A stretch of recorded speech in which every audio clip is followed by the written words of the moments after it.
গত বছর, তার আগের বছর আমরা যখন এসেছি এই রমজানের সময় ইফতার পার্টিতে, যেই সংখ্যা নিয়ে আসতাম, এখন আজকে ওই সংখ্যাটা নাই।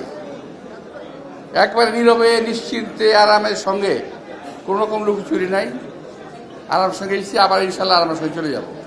তো এই যে অর্জন, 5 তারিখে আমরা এটা অর্জন করেছি।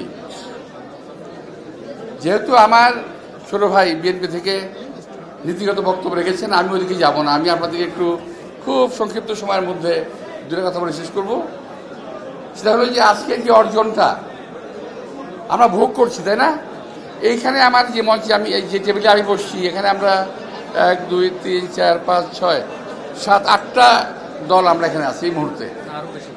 এই টেবিলে আমার টেবিলে, যে টেবিলে আমি বসছি, এছাড়াও বিভিন্ন রাজনৈতিক দলের নেতৃবৃন্দ আছেন না?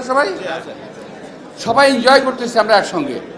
তো আমরা যদি বাকি সময়টা বাংলাদেশের বিল্ড আপ করার জন্য, গড়ে তোলার জন্য এরকমই থাকতে পারি, অসুবিধাটা কোথায়? আমাদের তো কোনো অসুবিধা দেখি না আমি। কিন্তু কৃত্রিমভাবে অসুবিধার সৃষ্টি করা হচ্ছে, চেষ্টা করা হচ্ছে।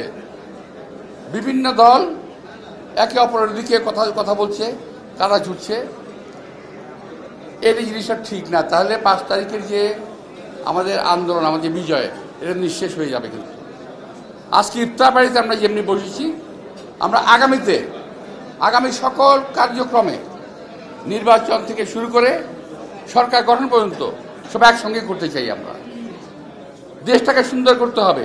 হিংসা বিদ্বেষ ঈর্ষা নিয়ে, ঈর্ষাপরায়ণ হয়ে কিংবা পরশ্রী কাতর হয়ে কখনোই দেশকে ভালো করা যাবে না।